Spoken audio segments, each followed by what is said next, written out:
latih mindfulness. Refleks kita kan masih tinggi. Memang sih, nggak bisa saya pungkiri ya, faktor usia pengaruh lah. Tapi dengan dia berlatih begini, kan lebih sharp pikiran dia.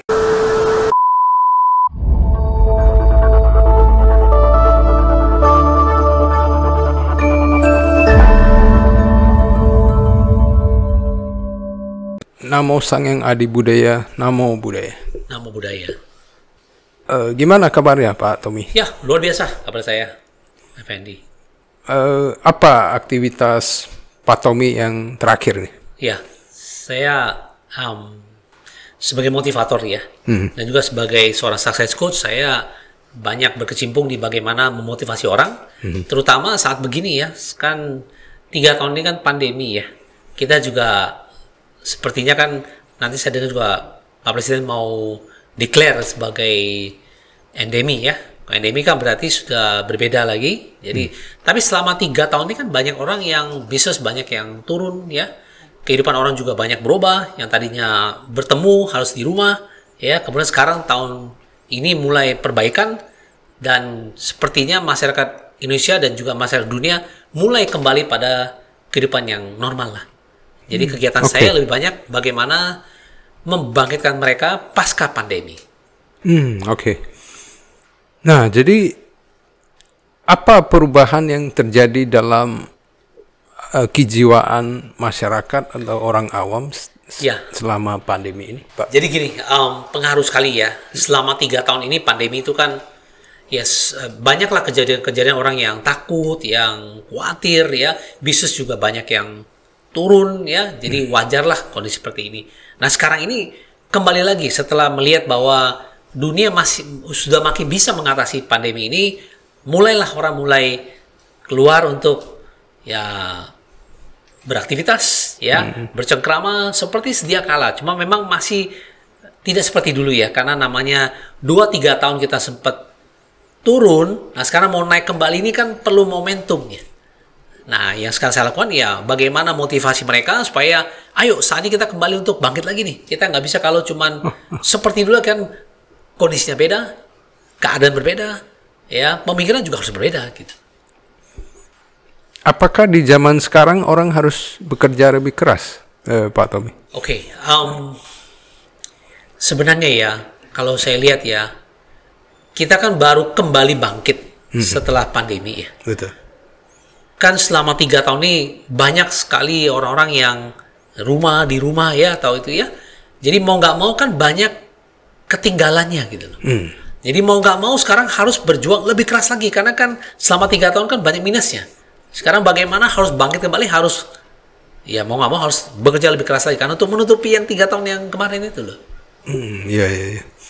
Jadi kita harus ini ya berlari gitu ya. Nggak cuma berjalan biasa ya? Ya harus running dia, jadi nggak bisa lagi berpikir kayak dulu. Dan satu lagi ya, sekarang kan kita tahu keadaan dunia udah berubah ya, dunia udah berubah. Kalau saya lihat ada 2 event besar ya yang mengubah dunia. Yang pertama itu kan kita semua tahu yang namanya disruption time ya atau disruption era ya, era digital ya, bahkan lebih daripada digital ya, disruption era. Kemudian yang kedua adalah era pandemi. Ya kan? Dua bidang ini, 2 event ini udah merubah dunia loh. Ya, nah itu pertama dulu. Nah, belum lagi sekarang kita udah masuk pada satu era lagi, turunan dari disruption. Yaitu apa? Artificial intelligence. Jadi kecerdasan buatan. Nah, ini kan era udah masuk kan? Oh iya, betul. Jadi ini kan harus kita waspadai ya, dalam hal positif sih ya, karena kan kita tidak mungkin bisa mencegah kemajuan. Mau nggak mau kita harus bisa menyesuaikan dengan kemajuan. Memang saya bisa terima bahwa setiap kemajuan pasti ada plus ada minusnya. Manusia sekarang, anak-anak sekarang jauh lebih pinter karena gadget semua mainannya. Tapi ada kelemahannya, sosialisasinya rendah loh. Kita lihat kalau ada restoran kemanapun, biarpun sesama teman usia di bawah 10 tahun, 5 tahun, pasti yang dilihat apa sekarang? Jarang komunikasi mata ke mata kan? Betul. Matanya kemana? Ke gadgetnya. Nah ini kan memang lebih pintar, tetapi ada negatifnya juga kan? Sosialisasinya itu rendah. Jadi kalau disuruh bergaul itu tuh kalau bukan anak ini tipe yang kita bilang tipe sanguin ya, tipe yang memang ceria, sulit buat dia. Karena kalau dulu zaman-zaman kita ya, zaman-zaman saya usianya udah 50 tahun ya, 50 tahun lalu itu kan, zaman itu kan nggak ada. Kita masih main kelereng lah, main gundul lah, kita masih main tak umpet lah, tak umpet masih main juga, tapi kan beda kan dunianya. Interaksinya lebih bagus jauh. Ya. Bahkan dulu interaksinya ya. lebih pada human to human touch-nya lebih tinggi. Betul. Ya. Komunikasi dengan manusia, sosialisasinya jauh lebih tinggi. Kalau sekarang kan hampir semua mata tertuju di HP semua. Iya. Pasti itu. Nah ini kan sesuatu kemajuan, ada negatifnya, tapi juga ada plusnya. Nah, tergantung kita bagaimana membawakan kondisi ini. Kan dengan ada kemajuan kita bisa di dunia bisa mengatasi kekurangan pangan. Kan dengan teknologi ya, dengan re-engineering misalnya rekayasa industri misalnya kan, jadi banyak bisa tertolonglah manusia. Penyakit misalnya ya, kesehatan misalnya. Tapi dari sisi yang lain kan kita dengan manusia interaksi kan lebih jauh. Itu apa konsekuensinya ya Pak terhadap apa masyarakat itu sendiri atau komunikasi ya, antar orang atau gimana? Sejauh ini ya saya lihat kalau dulu orang masih terbiasa untuk bertemu ya, kalau sekarang kan lebih jarang ya. Apalagi dengan fenomena yang pakai Zoom segala kan mengurangi ya. Tapi ya saya lihat lagi berapa tahun terakhir ini juga beberapa kebiasaan kembali lagi lah. Oke. Pakai Zoom oke nggak? Oke, tapi kalau lebih oke lagi ketemu. Nah kan berarti masih ada kerinduan. Kalau ketemu pasti lebih enak lah. Cuma sekarang oke, kalau seandainya kalau dulu ya harus ketemu, dia harus paling jelek ya dulu ya pakai telepon. Udah itu nggak ada lagi. Kalau sekarang kan udah pakai Zoom aja. Yang dari Papua, bahkan dari jangan Papua aja ya, Amerika lah, tinggal nyalain Zoom, beda waktu, udah samain waktu kita bisa live. Nah itu kan memudahkan. Tapi ternyata ketemu ada seni yang berbeda lagi. Iya.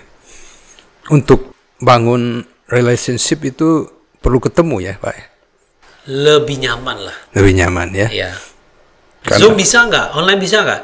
Ya bisa aja, tapi kan beda lah, energinya Cina beda. Chemistry-nya nggak dapet ya?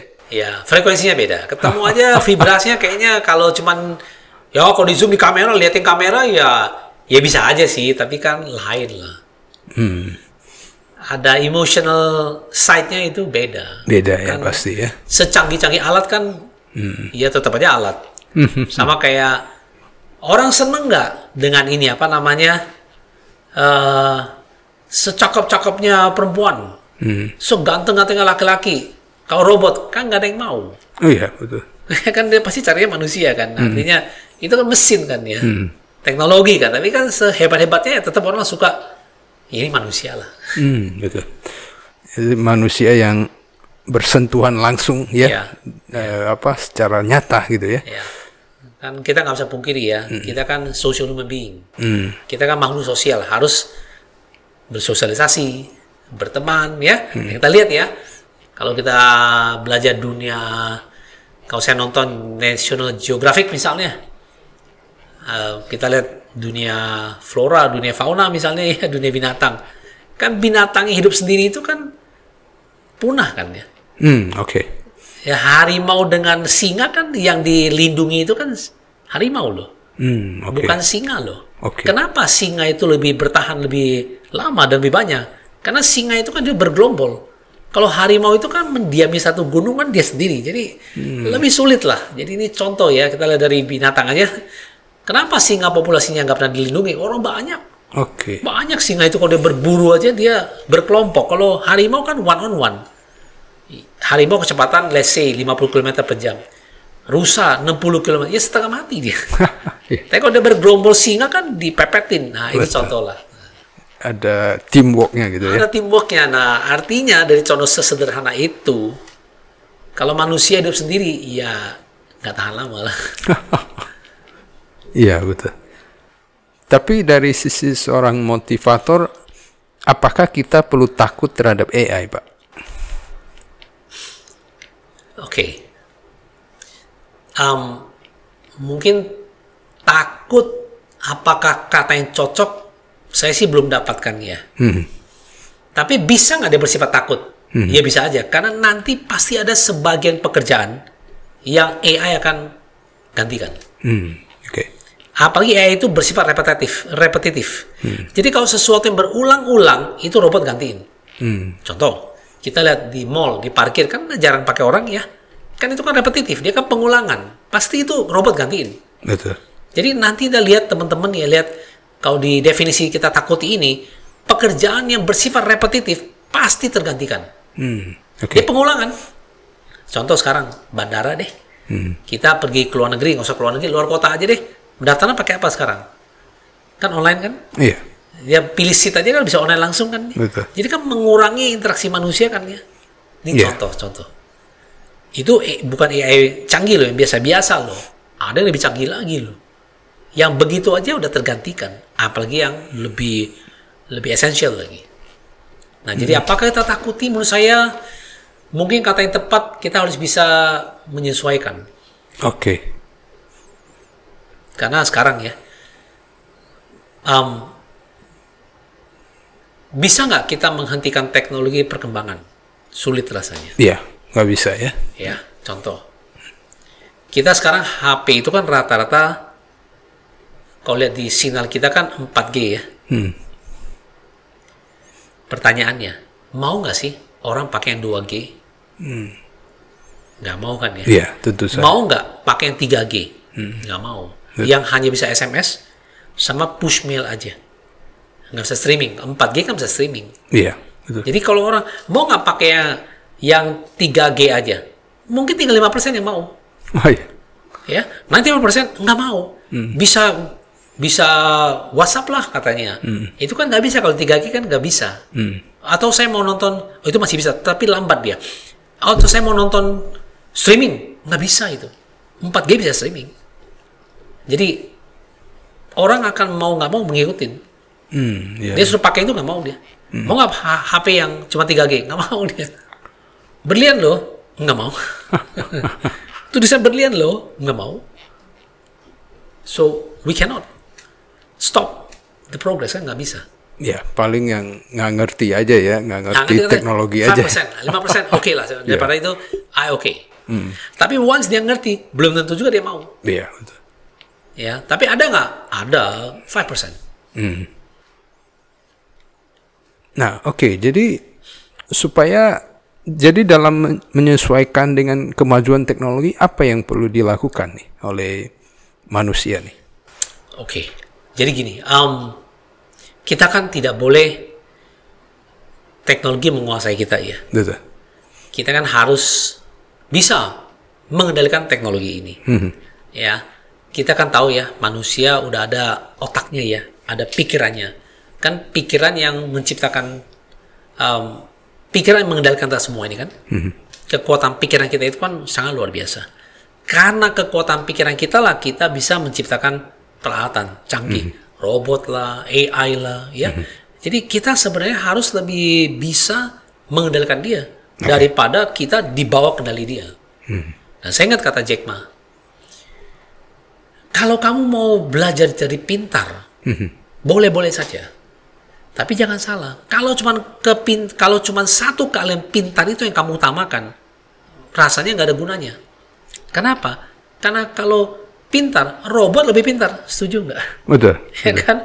Jadi kalau kamu lawan pintar, ya nggak ada gunanya. Karena robot pasti lebih pintar gitu loh. Kalau itu hanya satu keahlian kamu ya, nggak bisa survive. Apalagi zaman AI ini. Ya. Contoh yang kedua lagi. Siapa yang menciptakan robot? Jawabannya satu, manusia kan? Karena manusia yang menciptakan robot, akhirnya robot berpikir seperti apa? Manusia. Ya udah, pakai cloning aja kan ya. Nah, tapi hebatnya robot, nggak usah kasih makan, nggak usah apa, kuat loh, dan pintar lagi. Nah, ini yang saya bilang, ini mungkin Anda tadi sampaikan, ini yang kita takuti. Oke? Tapi ada satu hal, robot nggak punya nurani loh. Robot nggak punya emosional loh. Kecuali di film ada tuh, film yang Will Smith tuh, itu iRobot, ada feelingnya dia. Tapi kenyataannya kan nggak ada feeling. Jadi ini ada perbedaan lah kira-kira. Nah, kita bagaimana menggunakan pikiran kita itu harus di atas kemajuan ini. Jadi kita juga harus punya keragaman skill ya. Jadi Ya. nggak boleh hanya salah Ya, kalau satu. hanya atau- mengandalkan, oh saya harus pintar saja, zaman AI ya nggak ada guna lah. Kalau pintar, ingat robot lebih pintar loh. Oke. Kalau kita bicara lebih jauh ya, kalau teknologi ada apa namanya itu, ada ChatGPT sekarang. Wow, itu baru luar biasa tuh. Itu belum canggih-canggih banget, itu udah canggih loh katanya. Saya dengar ada lebih hebat lagi daripada ini. Iya. Iya kan? Nah, Iya. ini aja sudah begitu, buat kita udah geleng-geleng, gila ya. Saya aja lah motivator. Ngarang buku itu bisa setahun loh. Betul. Suruh ChatGPT di bawah 1 menit, kan luar biasa. Iya. Ya kan, kalau saya cerita lucu nih, wah itu namanya, kalau joke saja ya, wah itu menghina intelijen saya kayak begini. Kita belajar setengah mati loh. Nah ini contoh. Nah, tapi kalau kita hanya lihat dari sisi sana ya negatif semua. Lalu bagaimana kita gunakan yang untuk yang lebih baik? Dengan ini harusnya bisa lebih cepat. Manusia tertantang untuk mengembangkan pola pikirnya lebih baik lagi. Nah itu harusnya dipakai ke arah sana. Dengan bisa tercipta begini, produktivitas saya lebih tinggi. Oke. Nah itu yang lebih penting. Oke. Jadi orang harus belajar memanfaatkan teknologi itu ya. Yes, betul. Oke. Nah, kalau di kita apa sih? Ya di pikiran kita lah. Kalau tadi kan teknologi ya. Tapi kalau saya bicara tentang bagaimana saya dalam sehari-hari saya, teknologi ya teknologi ya. Tapi di saya kan penting dong. Saya bagaimana bisa mengendalikan pikiran saya, berpikir positif. Nah, itu jauh lebih penting. Karena itu kan ada sisi psikologi saya. Kalau komputer kan udah diprogram kan segitu-gitu aja. Oke. Jadi dalam hal kayak kreativitas itu manusia nggak kalah ya? Manusia kan menciptakan robot kan ya. Jadi harusnya, dalam tanda kutip ya, kita memperbudak robot. Oke. Itu yang benar. Bukan robot perbudak kita. Ah, itu salah tuh. Oke. Oke. Jadi kata lain ya, bagaimana saya bisa menggunakan teknologi ini untuk kepentingan saya. Atau kalau bukan kepentingan saya, kepentingan orang banyak. Contoh tadi ya, di China itu kan termasuk satu negara yang swasembada pangan. Oke. Penduduknya itu kan nggak tanggung-tanggung ya, hampir 1,4 miliaran, Oke. lebih malah. Tapi hari ini China bisa ekspor beras kan luar biasa. Iya, betul. Ternyata saya tahu di sana itu ada teknologinya. Jadi 1 hektar padi itu bisa berapa ton. Kan itu menggunakan teknologi kan. Dengan ada teknologi kita lebih pintar dan lebih produktif. Kan itu lebih baik. Oke. Bukan kita takutkan teknologi itu jadi malah jadi nggak pintar. Nah itu ya nggak benar lah menurut saya. Oke, jadi tadi Pak Tommy ngomong soal emosi ya. Ya. Jadi bagaimana kita memanfaatkan kecerdasan emosi ini supaya kita nggak kalah sama AI ini? Ya, oke. Gini, balik lagi ya. AI itu kan udah di pattern ya. Sudah ada polanya gitu ya. Kalau manusia kan kita bisa berpikir dari sudut yang mana aja ya. Jadi AI itu kan dia juga mempelajari kita lah sebenarnya. Kita lihat ya. Banyak data yang Anda masukkan ke web itu ya, AI akan melihat lah. Ini gimana koordinasinya, ini gimana itu. Dia akan mempelajari. Ya, dia create sebuah pattern. Tapi balik lagi, yang nggak ada itu kan wisdomnya. Oke. Manusia kan punya emosi yang bisa menentukan ini baik apa enggak. Yang nggak ada di robot kan wisdomnya nggak ada. Kalau harus hancurkan, ya hancurkan aja. Tapi kalau manusia kan lain. Oke. Itu perbedaannya. Jadi kayak suara hati gitu ya? Ya, kalau saya pikir lebih pada wisdomnya. Wisdom ya. Kebijaksanaannya. Artinya, ini memang boleh dilakukan. Tapi kalau dilakukan tuh melukai atau merugikan banyak orang, wisdom kita di situ. Saya pakai apa enggak? Kalau robot pasti pakai. Tapi kalau manusia yang punya wisdom kan enggak. Meskipun ini baik. Iya. Tapi kalau ini dilakukan, ruginya banyak gitu loh. Jadi nggak lakukan. Nah di sini wisdom namanya. Iya, oke. Contoh sederhana sih ya. Jadi memang AI itu nggak ada free will gitu ya? Ya itu ya kita kasih perintah apa ya dia lakukan apa ya. Betul. Kita Betul. program apa ya dia akan lakukan apa. Kalau manusia kan enggak. Ya saya tahu saya benar. Tapi kalau saya lakukan ini, kasihan dia kan. Betul. Ya udahlah. Nggak usah lah gitu. Kayak misalnya membangun satu petak tanah. Tanah ini ya, tapi ini kalau saya cerita begini, banyaklah argumentasinya dari orang-orang yang kalau pikiran cuma profit aja ya 3 huruf lah. EGP lah, emang gue pikirin. Iya. Tapi kalau mereka berpikir, kalau dibangun, ruginya banyak, ya jangan dibangun lah gitu. Betul. Ini kan sudah jadi conscious, hati nurani dia. Ini saya lakukan, tapi banyak korbannya. Dia mau kaya, tapi babat hutan. Hutan habis, banjir. Nah kan dia kaya, betul, tapi ingat, korbannya banyak loh. Iya. Karena dia punya uang, dia punya kuasa, dia bisa lakukan. Tapi di kami itu kan itu namanya tidak ekologi. Betul. Nggak akan long lasting kayak gitu. Hanya lihat satu sisi. Nah itu yang menurut saya robot nggak miliki. Manusia punya hati nurani bisa berpikir, ini kalau saya lakukan, cost-nya besar loh. Betul. Karena cost-nya besar, kalau cuma berpikir semata-mata ya mending nggak usah. Betul. Tapi ini nggak semua orang setuju loh. Ini cuma saya membandingkan, ini yang namanya hati nurani, wisdomnya ini. Betul. Oke, jadi kita masuk kepada topik kita hari ini ya, yaitu power of mind gitu ya. Apa yang bisa Pak Tommy sampaikan tentang topik ini? Kalau kita bicara tentang power of mind ya, kita bicara tentang, kalau saya kutip satu suta dari Dhammapada, 1.2, di sana mengatakan bahwa Sang Buddha ya, 2500 tahun yang lalu sudah menyatakan bahwa di kitab Dhammapada 1.2 mengatakan bahwa pikiran adalah pelopor, pikiran adalah pembentuk, pikiran adalah pemimpin. Jadi segala sesuatu terjadi karena kita punya pikiran dulu. Karena saya punya ide ini, maka saya ciptakan ini. Kalau saya nggak punya ide ini, maka mungkin ide ini diserap oleh orang, diserap atau gini. Kalau misalnya saya punya ide tapi tidak punya kemampuan, apa yang terjadi adalah ide saya didengar oleh orang lain, tapi orang lain yang akan mewujudkannya. Jadi kan bermula dari ide juga kan. Betul. Ide dari saya, eksekusinya orang lain. Artinya apa di sini? Dengan kalau kita mengetahui kekuatan pikiran, kita bisa menciptakan semua yang ada di sini. Ini kan ada pikiran juga kan? Betul. Meja, semuanya, ini kan ada pikiran. Kan semua berawal dari pikiran. Nah, pertanyaan lebih pentingnya cuma satu. Siapa yang bisa atau yang mengendalikan pikiran tadi? Siapa yang di atas itu? Itu jauh lebih penting. Karena pikiran itu kan liar. Kemana saya bisa dia? Kreativitas tingkat tinggi. Tapi kalau orang tidak bisa mencengkram pikirannya tadi, maka apa yang terjadi? Ya udah, bisa jadi gila dia karena. Betul. Stres juga bisa dia. Karena pikirannya kan kemana saya bisa, dia berpikir apa aja kan gak ada larangan. Bahkan kita bilang dalam sesi motivasi saya bilang, ayo berani berpikir besar. Kenapa? Gratis. Ya kan? Betul. Jadi anything.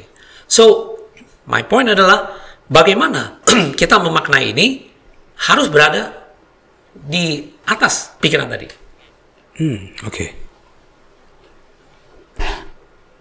Oke, jadi berada di atas pikiran ya. Mengontrol. Mengontrol ya. Oke. Caranya gimana, Pak? Oke. Kalau saya bicara pikiran gini ya, kan tadi pikiran adalah pembentuk, pikiran adalah pelopor. Ya. Yang lebih penting kan bagaimana kita berada di atas pikiran itu. Kita tahu bahwa pikiran kita liar. Kalau kita bicara secara dharma, bagaimana kita melatih awareness, melatih mindful. Kalau mindful, pikiran kita bisa dikendalikan. Tapi kalau tidak mindful, ya kemana aja bisa dia. Maka kan di agama Buddha kan kita sering belajar meditasi kan. Meditasi itu kan salah satu cara untuk membuat kita mindful.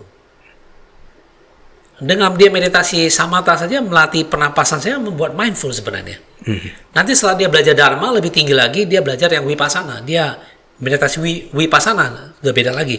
Tapi di sini di langkah awal yang paling mudah dilakukan untuk mengontrol pikiran ini adalah kita meditasi. Kita melatih mindfulness kita dulu. Jadi itu yang bisa kita lakukan. Oke, jadi kita harus punya kesadaran setiap saat gitu. Melatih. Oke. Kita melatih. Karena kalau kita bicara lebih jauh lagi tentang dharma kan, saya kan terlahir tercipta karena karma saya ya. Betul. Pasti kan kita terlahir di sini pasti ada kilesa yang kita bawa ya. Jadi bagaimana supaya saya nextnya bisa lebih baik dengan saya berlatih meditasi, memurnikan pikiran saya, hati dan pikiran saya itu sehingga ke arah yang mana kan jadi lebih positif. Nah kemudian dengan begitu kan saya akan menurunkan mengikis kilesa saya kan. Betul. Dengan saya bisa mengendalikan pikiran saya, berucap yang baik, berpikir yang baik, berbuat yang baik, kan ini kan menjauhkan saya dari karma yang buruk. Kalau kita lihat dari sisi dharmanya ya. Jadi ini sesuatu yang kalau tanya, bagaimana kita mengatasinya? Kita ubah pikiran kita. Bagaimana? Ada caranya. Ya paling gampang kalau untuk melatih mindful kita meditasi. Yang kedua, supaya saya pikiran saya selalu positif bagaimana? Jawabannya satu, saya ubah fokus saya. Karena pikiran kita, apa yang kita fokusin itu yang terjadi loh. Kalau orang fokusnya ke negatif, jadinya negatif loh. Tapi orang fokusnya ke positif, jadinya positif. Pertanyaan lagi, apakah saya udah positif, berpikir positif, pasti akan positif? Belum tentu. Tetapi karena orang ini dasarnya positif, ketika dia pikirkan ada masalah, mudah buat dia untuk balikan lagi karena dia positif. Jadi setelah kita tahu kekuatan pikiran kita ini, dia akan memimpin, dia akan mengubah loh. Maka kita harus ada awareness, bisa menguasai pikiran ini. Nggak gampang sebenarnya, tapi bisa. Ya karena kan orang kan biasanya ada kecenderungan ya, Pak Tommy ya. Jadi kadang ada yang cenderung negatif ya, selalu berpikiran negatif. Mungkin ada juga yang berpikiran positif ya, tapi maksudnya itu sudah menjadi kebiasaan gitu loh. Jadi agak sulit mungkin mengubahnya. Saya sebutnya lebih kepada pattern yang sudah tercipta. Seperti kebiasaan tadi ya. Tapi pertanyaannya, apakah kita bisa mengubah kebiasaan tadi? Jawabannya bisa. Bisa ya? Bisa. Dengan cara apa? Membentuk pola yang baru. Contoh ya, ada orang kena penyakit karena perokok berat. Saya dulu pernah punya teman. Perokok berat. Kita bilang, udahlah merokok kamu kurangin lah, nggak baik begini-gini. Nggak mempan itu. Tapi sekali dia kena bronkitis, masuk rumah sakit, seminggu, selesai daripada itu, nggak rokok lagi. Kan bingung kan? Malah dia jadi pelopor, lu jangan rokok lah gitu. Wah, dulu bukan lu yang paling ini strong advocate. Ya, beda. Nah, itu kan sesuatu yang bisa rubah kan. Ya, tapi itu kan karena shock terapi ya. Ya. Maksudnya kadang-kadang kan shock terapi itu datangnya terlambat gitu. Yes, betul. Jadi apakah ada cara yang lebih baik gitu loh untuk mengatasi? Betul sekali ya, menarik sekali. Jadi pertama yang saya mau nyatakan bahwa berubah itu bisa, confirm. Kebetulan tadi contoh teman saya itu ekstrim. Ya. Nah sekarang, bagaimana kalau less ekstrim, yang tidak terlalu ekstrim? Bisa nggak kita? Bisa. Pertama, bagaimana caranya? Menyadari bahwa ini salah, nggak tepat. Tapi biasanya begitu pun manusia, sekarang siapa sih yang begitu penting olahraga? Olahraga akan mahal kalau dia udah sakit. Selama dia masih punya enggak ya? Jadi penyadaran pun level yang tidak mudah juga sebenarnya. Nah jadi pertama tentang ekstrim tadi ya, yang kedua penyadaran. Ini mau nggak mau kan stepnya ya, kita menyadarilah gitu bahwa ya kita perlulah menjaga pikiran ini positif. Kalau enggak ujungnya negatif semua. Itu yang dua ya. Yang ketiga, bagaimana kita membantu dan menyadari dia? Kita edukasi dia. Cara edukasi seperti apa? Kita beritahu bahwa kalau saya bilang mengedukasi itu adalah kita beritahu dia, dengan kondisi begini, kamu tuh ruginya banyak loh. Kita membuat dia sadar dulu terhadap pemikirannya dia. Contoh pikiran dia nih, kalau kamu punya sikap seperti ini, nggak akan maju. Contoh, perkembangan zaman kan terus berubah. Kalau pola pikir masih di situ aja kan, rasanya nggak kemana-mana kan. Tapi bagi dia adalah, ya udah ini saya. Kenapa mesti kena masalah baru kamu berubah? Nah, jadi perlu kita edukasi dia. Dengan kamu berubah, untungnya sekian lah. Karena manusia itu dalam buat keputusan pasti dipengaruhi oleh dua itu. Pertama adalah avoiding pain. Yang kedua adalah gaining pleasure. Avoiding pain adalah menghindar dari kesengsaraan. Gaining pleasure, mencari kenikmatan. Jadi otak manusia itu ada dua aja ini. Ya, fokusnya ya dua ini aja. Bagaimana saya bisa kalau sakit saya nggak mau sakit? Ya, kalau senang saya mau terus senang. Kan cuma itu. Kalau saya udah sakit, berdoa supaya nggak sakit lagi. Berarti kan saya hindari kesengsaraan kan. Sedangkan kalau saya senang, aduh kok bisa terus begitu, kan mencari kenikmatan. Jadi otak kita cuma dua itu. Nah, bagaimana supaya orang tadi mau berubah? Kita bilang ke dia, kalau kamu nggak berubah, kesengsaraannya banyak loh. Mulai mikir dia. Kan power of mind, mikir juga ya. Kalau kamu nggak mau ini, nanti dapatnya ini. Nah, takut dia. Atau yang kedua, kalau kamu lakukan begini, dapatnya itu. Oh, beda lagi kan. Contoh, kalau kamu jaga kesehatan, fisik kamu tidak overweight, ya, apa yang kamu dapatkan? Jalan lebih ringan, bisa lebih jauh, lebih lincah, lebih gesit, kamu bebas penyakit lagi, misalnya. Berarti kan keuntungan didapatkan. Betul. Kalau kita masuk ke saya, kalau kamu tidak lakukan ini, kamu lalai, apa yang terjadi? Sakit-sakitan. Kamu susah bermain dengan anak, bisa jadi nanti kesempatan bermain atau dengan anak waktu makin sedikit karena banyak sakitnya lagi. Terus tidak terlalu produktif lagi. Nah, kalau kayak begini-gini kan, dia mikir juga, oh iya ya, dia berusaha menghindari kesengsaraan. Akhirnya dia teredukasi, menyadari, dia mau berubah. Iya. Berarti orang tersebut juga mesti punya keterbukaan ya untuk diskusi dengan lebih tepatnya, orang lain ya. Ya, strong will lah. Oke. Dia punya keinginan yang kuat untuk mau berubah. Itu pengaruh. Ya, artinya kan sebagai mungkin Pak Tommy sebagai seorang coach, dia mesti mau di coach juga gitu ya. Ya, betul. Karena kadang orang kan tertutup sekali gitu ya. Kalau orang nggak mau di coach ya susah ya. Jadi ya begitulah. Bagi dia, kalau nggak di coach biasanya mereka ngomong gini, status quo aja. A ya A, B ya B. No, we don't change. Oh, cannot. You must change. Bagaimana? Kadang-kadang dia nolak lah, biasa lah kayak gitu. Nah, oke. Jadi sebetulnya apa yang membedakan antara orang yang punya power of mind yang kuat dengan power of mind yang rendah gitu? Okay. Kalau dia punya power of mind yang kuat, hidupnya ya lebih baik. Karena dia bisa tahu ini salah, ini benar. Tapi kalau mainnya lemah, dia gampang terbawa ke siapa yang mana aja bisa. Kalau ketemu yang bagus, ya bagus. Kalau ketemu yang nggak bagus, ya habis dia. Contoh ya, kalau dia punya power of mind yang kuat, ketika menghadapi sebuah masalah, nggak akan larut dia. Dia bisa berpikir jelas, jernih.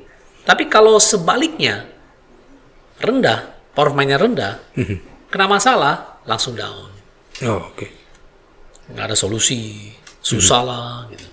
Tapi kalau misalnya dia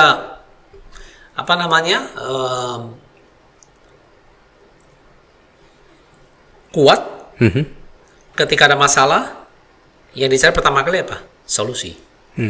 Tapi kalau yang lemah, ketika ada masalah, yang dicari cuma satu, blame-nya. Oh, oke. Menyalahkan. Ini salah siapa nih? Ini siapa yang bikin nih? Dia bilang, harusnya kamu pikir gimana cara solusinya deh. Bukan cari penyalahan lah. Blaming sana lah, blaming sini lah. Dan banyak orang kayak gitu loh. Oke. Jadi ketika kena masalah, bukan cari solusinya. Ini siapa penyebabnya nih? Ya boleh saya bilang cari tahu, tapi belakangan lah. Yang penting kan kamu selesaikan masalah kamu. Jadi kalau kita tahu cara power of mind kita, seperti yang Sang Buddha sudah ajarkan, beritahu, kita bisa hidupnya jadi lebih baik. Karena kita berpikir yang baik kan. Karena kita berpikir yang baik, kan kita tahu ya, di agama Buddha ya, berpikir saja sudah ada karmanya loh. Betul. Kalau dia berpikir untuk kebencian, kira-kira kehidupannya gimana? Pasti kan miserable ya, sengsara lah. Betul. Tapi kalau dia berpikir ke arah yang ada metanya, ada cinta kasihnya, ada welas asihnya, ada compassionnya, kan lain kehidupan dia. Jadi yang ketemu orang itu ada metanya. Tapi kalau yang ada di pikiran dia adalah hatred, kebencian, ketemu siapa-siapa, curiga dulu, ketidaksukaan lah, ketidaknyamanan lah. Nah kalau kita hidup di dunia ini, kan nggak bisa kayak begitu. Kita kan, balik lagi, kita kan makhluk sosial. Kita kan bersosialisasi. Dalam kehidupan paling kecil pun, kita lihat, makan saja. Beras saja kan, nasi aja kan nggak mungkin kan. Beras itu kan nggak mungkin kita bisa, saya nanam sendiri, saya masak sendiri, saya ini sendiri, kan nggak mungkin. Artinya kan kita perlu orang lain. Ya, kita bayangkan sebutir nasi di piring kita. Kan terjadinya nggak gampang itu kan. Petani lah, ini, turun tanam lah, ini, kemudian sampai di pabrik ini, sampai ini. Sampai ada yang nganterin ke toko, kita tinggal beli. Ini kan semua manusia itu kan berurutan saling terkait kan. Jadi kalau itu saja, contoh kecil itu kita tahu bahwa kita itu tidak bisa hidup, tidak berkomunikasi. Maka pikirannya harus positif. Kalau pikirannya semua penuh kecurigaan, susah kita hidup di dunia ini.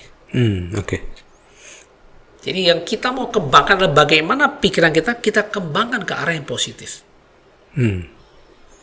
Bagaimana? Apalagi kita belajar Dharma lagi, ya, kita praktik Dharma lagi, pikirannya jauh lebih jernih. Tapi banyak orang kan memilih ke arah yang lain. Pikiran bagus ini, pikirannya hebatnya otak ini dipakai untuk pikiran yang nggak mencelakai orang lain lah, yang nggak inilah, kan banyak kan kayak gitu. Hidup foya-foya gitu ya. Ya, atau kita lihat lagi dunia semakin maju, sebenarnya manusia juga tidak. Ya, secara intelijen iya. Tapi menurut saya secara wisdom enggak. Ya enggak semua ya, tapi kayaknya kayak apa ya? Kepedulian antar sesama kan berkurang. Kalau dulu orang kan lebih ini. Ya nggak bisa salahkan. Kan tadi teknologi kan ada dua, kayak pisau ada dua sisinya. Kalau dipakai yang baik, ya dia baik. Kalau nggak pakai nggak baik, ya nggak baik juga kan. Pisau itu kan baik ya. Betul. Buat motong ya. Sayur kita potong ya. Tapi kalau dipakai membunuh kan nggak baik. Betul. So there's always two sides. Jadi mindfulness itu sekarang sudah banyak ya diterapkan oleh dunia SDM gitu ya Pak? Atau dunia motivator? Yes, yang sekarang saya lihat banyak itu dipakai itu jajaran leadership. Yang mana itu yang top level itu biasanya saya lihat sekarang pelajar leadership itu salah satu faktor, salah satu elemen pentingnya meditasi. Ya, meditasi. Dan itu saya kaget. Dan biasanya CEO ke atas, direksi ke atas. Dilatih loh, bayar mahal lagi, nggak murah lagi tuh, bisa puluhan juta itu hanya meditasi aja. Nah kalau kita di agama Buddha kan gratis kan, pertanyaan kita mau nggak berlatihnya. Nah kenapa sampai ke level itu? Karena udah jenuh. Bagaimana otak udah penuh dia. Keluarlah saya istilah apa? Ada healing. Keluar kota, wah jalan-jalan, biar ada healingnya. Nah ini kan contoh lagi. Kenapa butuh healing? Karena kompleksitas problem manusia itu makin besar. Ya, teknologi makin banyak. Tapi kan akhirnya kenapa orang memilih healing? Bukan teknologi bisa selesaikan mereka? Kan makin pintar teknologi itu kan. Ternyata kan enggak juga. Malah perlu nih keluar kota, ke pantai, ke gunung, refreshing dulu. Kita lihat kalau refreshing alat canggih apa coba? Musik. Nggak kalah canggih kan? Tapi manusia tetap nggak bisa kan? Kayak perlu healing. Dia udah terlalu padat dunia ini, terlalu sumpah informasi ini. Load of emotion terlalu tinggi, sehingga they need something yang lebih relax. Nah, tapi ujungnya cuma satu kan? Yaitu apa? Akhir dari sini. Mengendalikan pikiran kan. Betul. Ya, sekarang banyak lah, ada praktek yoga lagi. Tujuannya apa sih? Kan satu kan, melatih, kalau di kita kan melatih kesadaran kan sebenarnya. Dengan gerakan tadi. Jadi sekali lagi, teknologi yang canggih aja tidak membuat manusia kan lebih, itu juga enggak. Lebih mudah iya. Lebih cepat iya. Tapi lebih wise belum tentu. Ya, malah mungkin lebih kompleks gitu ya. Berbagai hal yang harus dikelola jadi makin rame gitu ya. Ya, atau satu lagi. Lebih ini malah saya bilang. Karena hubungannya dengan gadget. Gadget kan nggak ada feelingnya kan ya. Iya. Nggak ada emotionnya ya. Karena terus dengan gadget, akhirnya manusia itu dengan manusia lain juga dia hubungan sosialnya juga rendah. Karena kan udah jarang komunikasi. Jadi balik lagi ada plus minusnya. Memang tadi saya bilang ya, dengan teknologi harusnya manusia itu dengan jumlah yang begitu banyak di bumi ini kekurangan pangan. Ada beberapa negara yang berhasil menggunakan teknologi untuk supaya rakyatnya tidak kelaparan. Tapi sebagai negara juga kelaparan juga ya. Kan orang bilang nanti dengan ledakan penduduk yang begitu besarnya, maka 30 tahun, 50 tahun ke depan dia dikhawatirkan bisa terjadi kekurangan pangan. Maka perlu teknologi. Nah, itu kan dipakai jalan yang benar. Tapi kan ada akses yang negatif juga kan. Kalau dia terus gadget, dia tidak berusaha untuk healing lah, untuk berusaha sosialisasi, kan akhirnya kan jadi balik lagi kayak robot tuh. Tapi kalau balik kayak robot, balik lagi ke robot pasti lebih pintar kan. Betul. Jadi cuma kalau robot kan. Jadi justru makin kaku, makin tidak tahu cara berinteraksi secara langsung gitu ya. Dan makin jauh lah gitu menurut saya. Tapi apakah para pemimpin ini mereka menjadi makin sukses dengan adanya mindfulness yang mereka latih gitu? Oh yes. Lebih bisa membuat keputusan yang lebih baik. Kenapa? Karena pikirannya jernih kan. Sama kayak kita bilang, saat mengambil keputusan itu pagi-pagi berpikir paling nyaman kan. Betul. Why? Karena pagi-pagi semua udah dalam keadaan mesin mulai kerja kembali. Badan kita kan mesin kan setelah rehat 6 jam misalnya, ya tubuh mendetoksifikasi lah, tubuh meremajakan sel kembali lah. Proses ini kan lebih clear, lebih kinclong lah kira-kira. Nah, berpikir lebih gampang kan? Nah, sama. Kalau kita meditasi pun sama. Kita melatih mindfulness. Otak kita itu dia dikasih waktu untuk mesinnya itu didinginkan dulu. Kalau dipikirkan terus-menerus, tidak ada stoppernya, ya lama pecah juga kan. Panas mesinnya kan. Tapi dengan dia bisa meregangkan itu kan akhirnya merasa bahwa ini bisa nih. Dengan meditasi lebih slow. Karena mesinnya kan juga istirahat kan. Karena istirahat kan akhirnya bisa lebih efektif berpikir. Nah, cara tadi kan mindfulness. Dengan dia berlatih mindfulness kan dia aware. Contoh ya, kenapa orang tua lebih gampang jatuh? Most people say, ya karena kakinya udah nggak kuat. Agree. Anak kecil much stronger, more fleksibilitas, lebih fleksibel dan lebih energetic. Agree. Tapi the point adalah kenapa dia gampang jatuh? Karena satu, daya refleksinya udah lambat. Ya kan, kalau anak kecil refleks cepat. Nah, kita pemain kungfu, silat, dia cepat refleksnya kan. Refleksinya cepat. Tapi orang tua kan udah lambat refleksnya. Namun kalau kita berlatih mindfulness, refleks kita kan masih tinggi. Memang sih, nggak bisa saya pungkiri ya, faktor usia pengaruh lah. Tapi dengan dia berlatih begini, kan lebih sharp pikiran dia. Betul. Jadi daya refleksinya pasti lebih tinggi. Ini kan contoh keuntungan lagi. Kenapa gampang jatuh? Karena refleksnya udah lambat. Coba cepat. Ini jatuh, dia cepat sekali stabilkan. Ya memang baik lagi, pasti adalah kalau muda kan langsung tegak.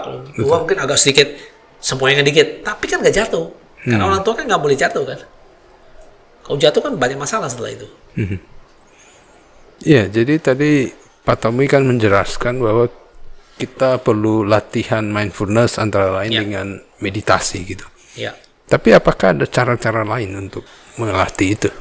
Kalau mau yang the best sih meditasi ya. Oke. Tapi kalau mau less daripada itu, kita gini, meditasi itu mungkin menurut saya ya, jangan berpikir harus berjam-jam ya. Oke.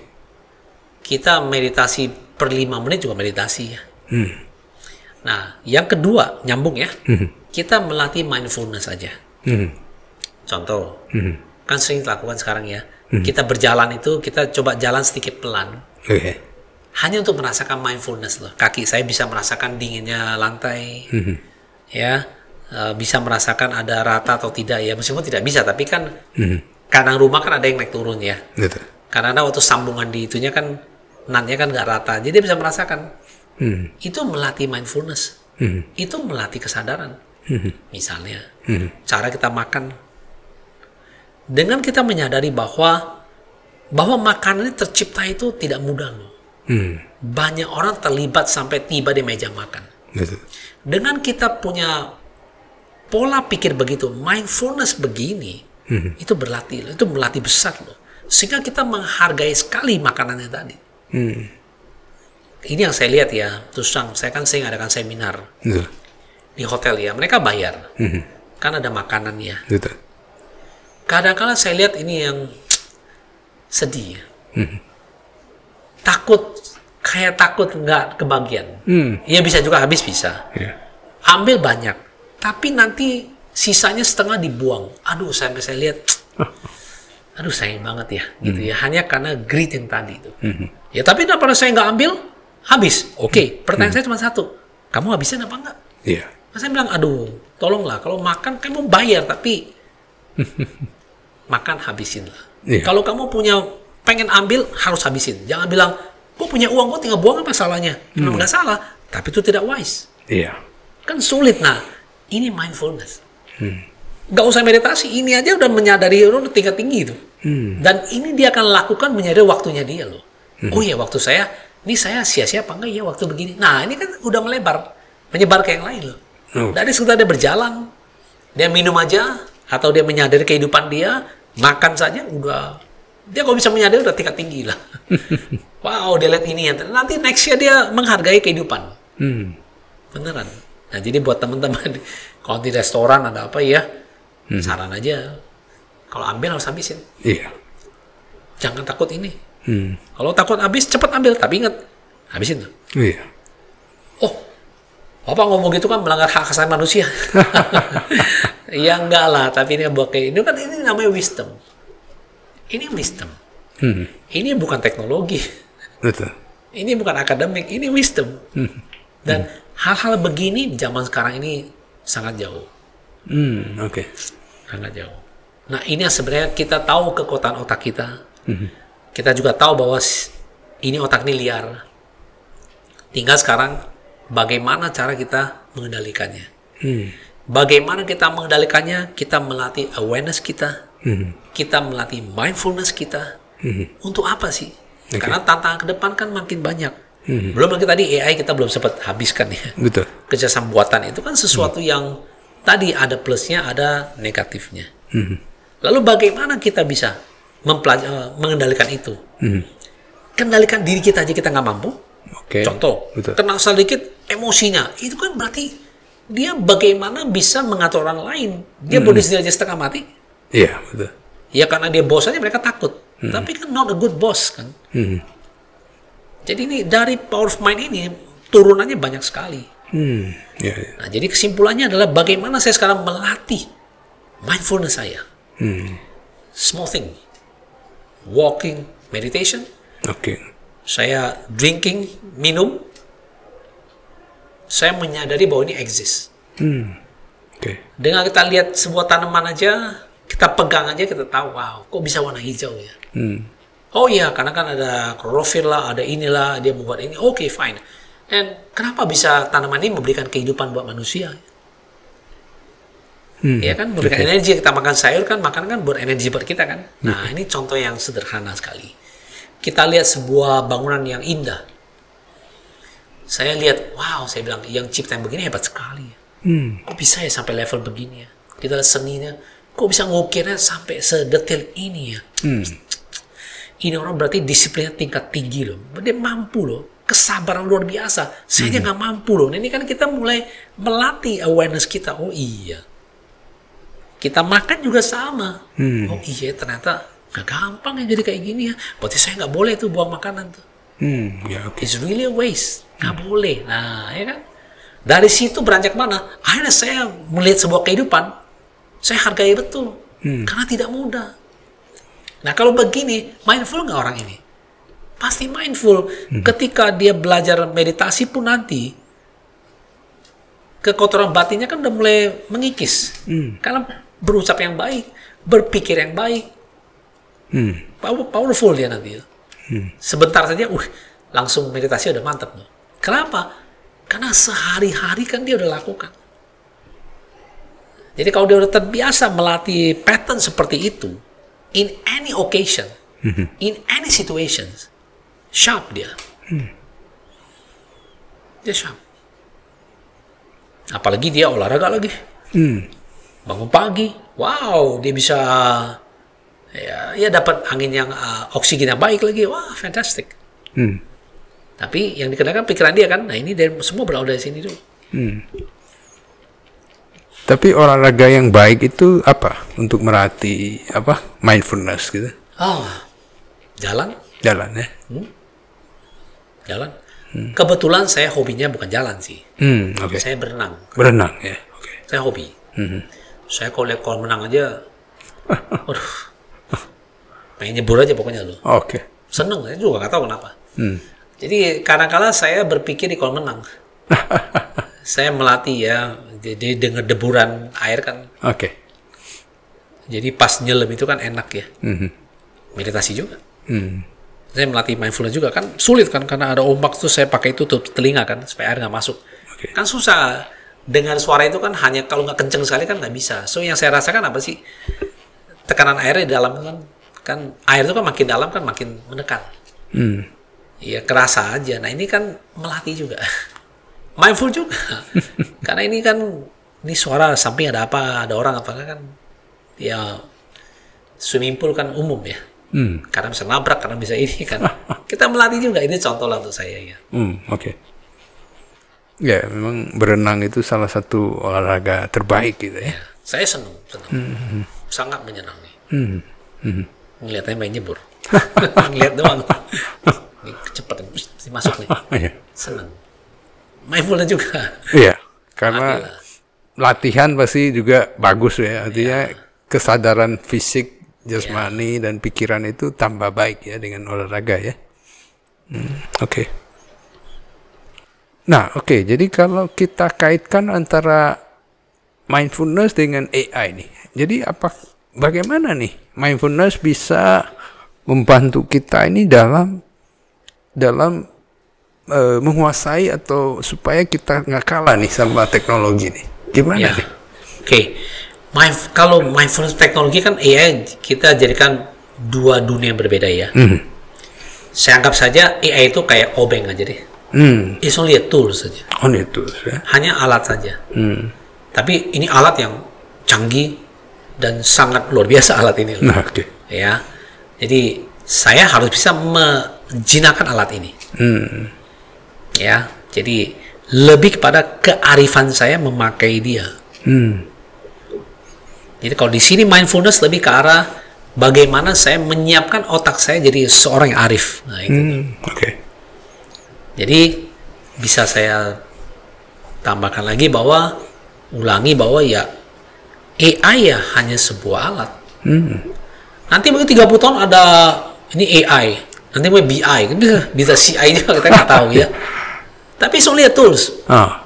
It's only a tools. Karena tools pun kalau kita belajar Buddha kan anicca ya. This too shall pass. Ini juga akan berlalu kan. Betul. Nanti akan ada lagi yang lain. Ada lagi. Tapi kan manusia harus bisa berada di atas itu kan. Betul. Bagaimana saya bisa mengontrol dia? Kalau saya mengontrol diri saja susah.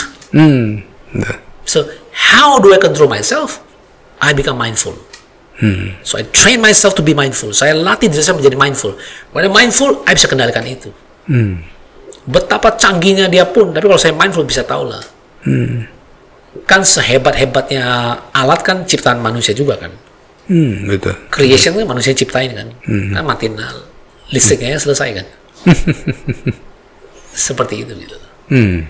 Cuma kan kita nggak mau adalah karena AI ini distraksinya banyak, kerusakannya banyak, kita nggak mau. Tapi balik lagi, yang kita nggak bisa kendalikan adalah, yang nggak bisa kita tahan adalah kemajuan. Kita juga mau tiap hari maju. Itu salah satu keinginan manusia. Ada 6 kebutuhan manusia.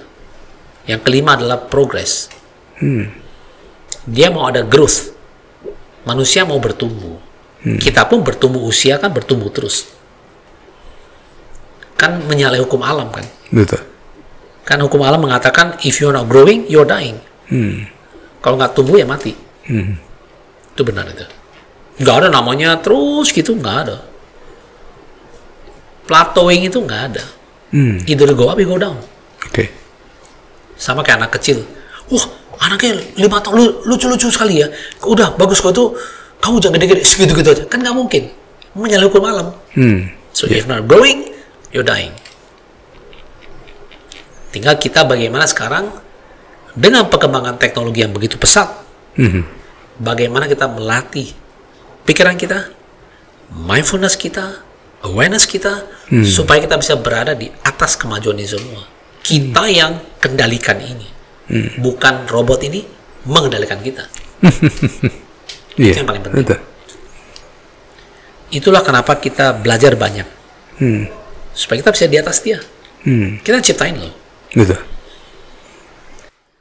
Tapi kayak orang yang kecanggihan teknologi, misalnya orang yang gamer, itu sepertinya mereka itu justru yang dikendalikan AI kalau gitu ya. Sesuatu yang menurut saya, kebetulan contohnya kan gamer ya. Sesuatu yang berlebihan kan tidak baik ya. Apalagi kecanduannya. Oke. Jadi itu akhirnya kita tidak punya kendali atas diri kita lagi. Nah ini kita bilang mindful udah nggak ada. Sudah nggak ada sensornya lagi, nggak ada. Itu yang nggak boleh. Kita bilang ini jokes saja ya. Minum air sehat nggak? Air putih sehat nggak? Coba minum 1 gentong, mati juga kita kan ya. Nah, sesuatu lebih kan tidak baik gitu. Sama. Game siapa yang nggak suka permainan? Seneng. Pertanyaan kalau terus begini kecanduan, itu yang kita larang. Yang nggak boleh adalah addicted-nya itu loh. Addiction-nya itu yang nggak boleh. Betul. Bukan mainnya. Ketergantungannya itu kecanduan yang nggak baik. Gitu kira-kira. Ya, jadi kadang-kadang misalnya kalau seseorang misalnya pergi retreat itu juga hal yang bagus ya. Maksudnya untuk supaya kita membreak the pattern gitu ya, supaya kita nggak usah tergantung sekian lama, kita tinggalkan handphone, kita nggak usah utak-atik. Kalau bukan break ya, kita cooling down mesinnya. Cooling down ya. Kan tiap hari bawa pikir aja. Kan stres juga dia. Kasih dia cooling down. Nah, dia cooling down inilah akhirnya otak bisa kembali berpikir lagi. Dia kalau overheating kan nggak kuat juga dia. Kenapa orang pikir lama-lama? Stres. Banyak pikir, rambut putihnya makin banyak tuh. Balapan sama pikiran dia. Oke. Kesimpulan untuk diskusi kita hari ini. Kesimpulannya sebenarnya kita ini tadi paham ya bahwa Sang Buddha pun 2500 tahun lalu mengatakan bahwa pikiran ada pelopor.